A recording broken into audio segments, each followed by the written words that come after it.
عشان ونحط الصورة لا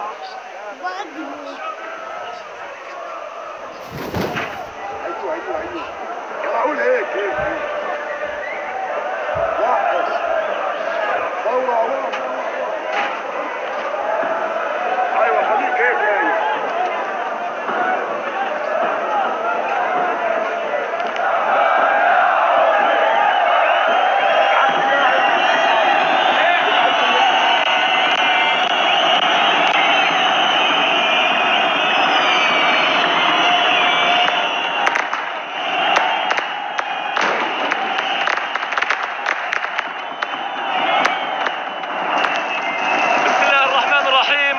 والسلام على أشرف الأنبياء والمرسلين سيدنا محمد بن عبد الله المبعوث رحمة للعالمين، باسم الطامحين اللاهثين الباحثين عن أمل الوصول الطالبين الخاشعين لأحلامهم والراغبين، باسمك اللهم رحمانا رحيما تعطي العطايا للمستحقين.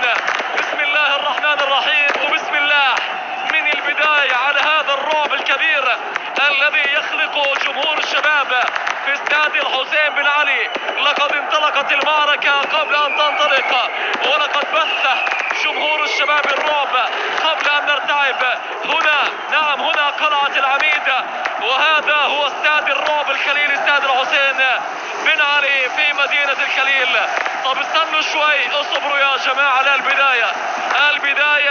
البداية الجماهير الشبابية إذا تشعل مدرجات الحسين بن علي، ودائما بسم الله الرحمن الرحيم نرحب بكم مشاهدينا الكرام أجمل ترحيب، ونقص معكم شريط انطلاق قمة مباريات بطولة دوري القدس المحترفين، قمة لقاءات الجولة رقم 15 من البطولة الأهم والأجلى ودائما التي تحمل اسم غالي على قلوبنا، قدس الأقداس عاصمة فلسطين الأبدية. أحييكم أنا خليل جاد الله وأنقل لكم تحيات طاقم عمل قناة فلسطين الرياضية، وعلى رأسهم اليوم مخرجنا العزيز سائد نصر، وآمل بإذن الله أنا وإياكم أن نستمتع بأطوار هذه المباراة الكبيرة. هذه هي القلعة وهذا هو الحرم الإبراهيمي الشريف الذي وبعد مرور حوالي 25 عاما لا زال في ذكراه تقريبا جرح لا ينضب، ذلك الجرح الذي نجم عن المجزرة التي ارتكبت يعني بين نقول أنفاس مصلي، بين النفس والنفس الآخر في ليلة من الليالي الصعبة التي عاشتها دائما مدينة الخليل وفلسطين عموما.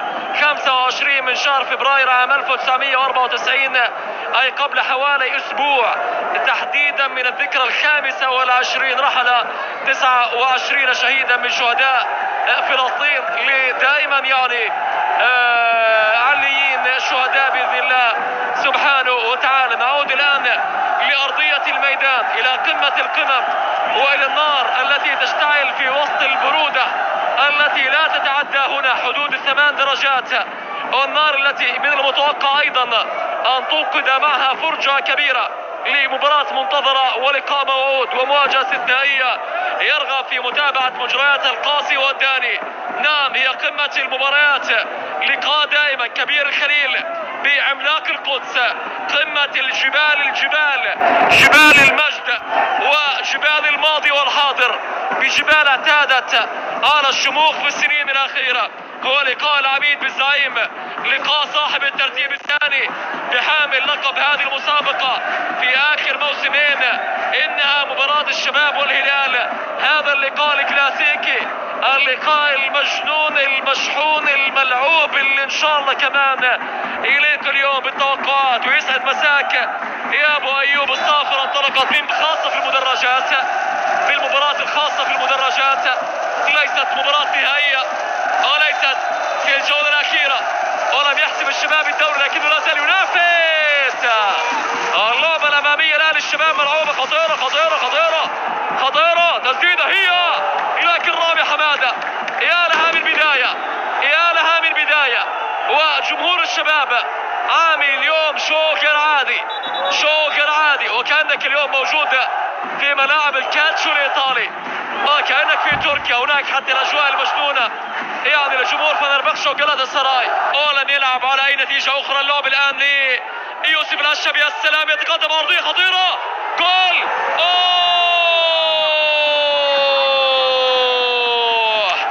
يا ساتر يا ساتر يا ساتر على اخطر لعبات المباراه، مرور اكثر من رائع عن طريق الدكتور يوسف الاشهب.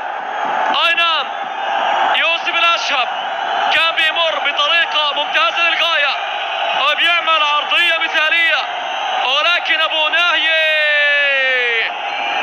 ناهي ما ضبط العرضيه ومرت الى ركله مرمى هلاليه. الشباب افضل، الشباب اخطر، والهلال عليه ان يخرج من مناطقه حاليا. تصدي من زيد، تعود. اللعبة الماضية الهلالية برضو كانت خطيرة، كانت خطيرة وخطيرة للغاية، ولكن مرت بسلام على مرمى أنس أبو سيف، مرت بسلام على مرمى أنس أبو سيف. هاي اللعبة العالية اللي الرأسية كانت من عدي الدباك فيها، من عدي، ولكن يعني خضر عبيد عارف تماما. ابو حبيب الان باص لابو ناهي، انطلاقه خطيره للشباب الخليل وركله جزاء. والله باص عالمي من عبد الحميد ابو حبيب لاحمد ابو ناهي، وركله جزاء والورقه الحمراء. انه منعرج المباراة، اشتعال حاليا في ملعب المباراة. يا احمد يا ابو ناهي، يا ابو ناهي، هذا اللاعب الذي كلما قيل بانه انتهى عاد من جديد، وهاي الركلة والورقة الحمراء يعني على ما يبدو كان لازم تروح لتامر. إذا هو اللي إعاق مش أبو ميالي كان لازم تروح لتامر، ولكن على كل حال ورقة حمراء. هي لتامر، احنا شفناها لأبو ميالي، لا، اللي يطرد تامر صلاح يطرد، قائد الفريق يطرد، وركلة جزائية لفريق شباب الخليل، ركلة جزائية لفريق شباب الخليل، الفريق اللي بده يرجع للمنافسة ويرجع للصدارة. وركلته عند اللاعب تامر طاطور المتخصص مع الحارس الآن رامي حمادة. جول واحد لتامر في بطولة الموسم الحالي، وحاليا هو ورامي حمادة. تامر أم رامي؟ تامر، الشباب من الهلال. جول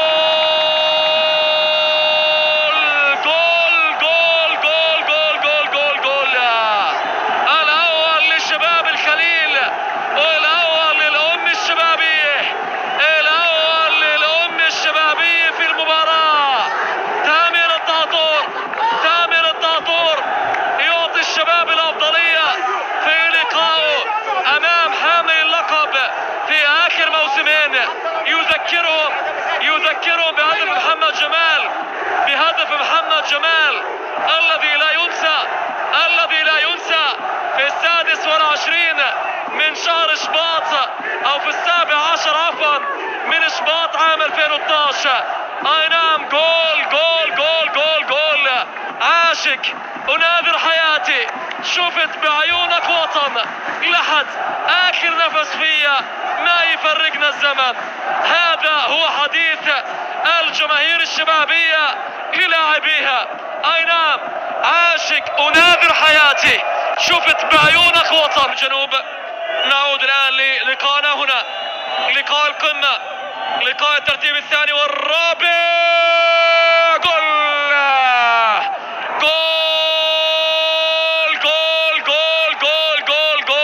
جول لا يأس ولا استسلام.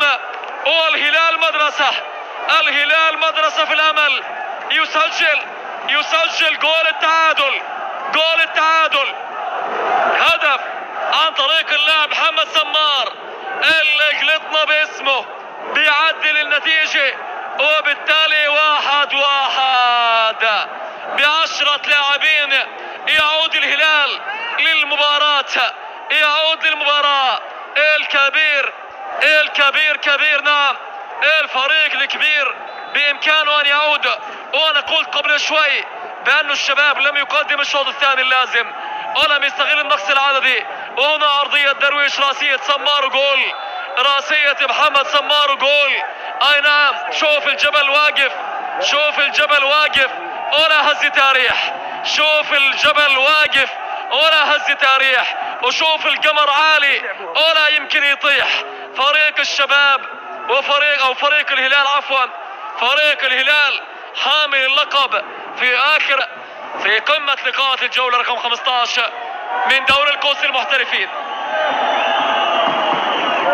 عدي الدباك، خطيرة هلالية، جول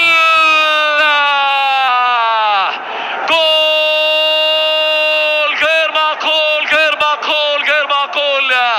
يا الله يا الله يا الله، اللعبة التي نزلنا فيها في الرتم أقل مما كنا نتصور، لأنه تصور كان بأن أبو خميس قد تحصل على اللعبة الماضية، ولكن عدي الدباك اللداغ يسجل جول الهلال الثاني. والله جول الهلال الثاني، صدق أو لا تصدق. الشباب الذي تقدم بهدف مقابل لا شيء عند الدقيقة 41 ويلعب ب11 لاعب مقابل 10، حاليا يتأخر بهدفين مقابل هدف. ولكن عالمي عالمي عالمي عالمي عالمي يا بالحارة السعدية، وما بنكسر صابر، ما بنكسر صابر لو فرصتي تمضي. الهلال بهاي اللهجة وبهذا الخطاب. شوف أبو خميس، شدت وأمن يا كابتن، دائما الأمان أسهل، الأمان أسلس، الأمان. الهلال ليس له أمان، خاصة هذا الاسم الكبير عديد. قضيات الثالث للهلال. لعبة خطيرة. عدي الدباك التمريرة خطيرة يا الله، مرت بسلام اللعبة الماضية. من يوقف الهلال؟ والله من يوقف الهلال إذا ب10 لاعبين بيلعبوا بهاي الصورة، فمن يوقف الهلال؟ لا والله، زعيم الأندية كبير، زعيم الأندية بيقدم مباراة كبيرة ب10 لاعبين. هذا الفريق بيوجه رسالة شديدة اللهجة، سينافس على اللقب للموسم الثالث على التوالي. لكن إن استمرت النتيجة فالشباب راح ينقاد لخسارته الرابعة. الآن اياد القاسم، يا الله،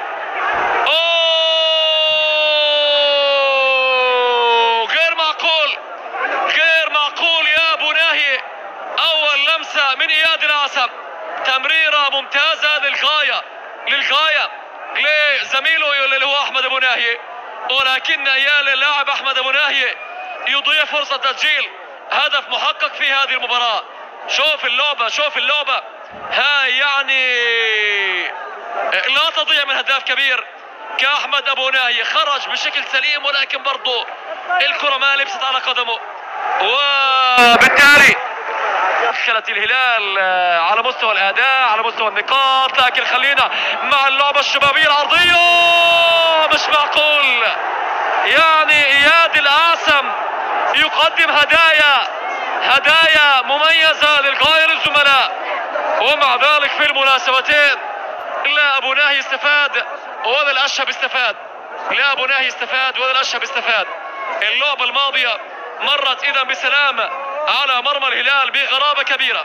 ناهي اياد القاسم يعود لابو ناهي، ابو ناهي يتقدم للامام، يمر القاسم، خطيرة يا الله، تعود كمان مرة، ولكن تسلل على ابو ناهي.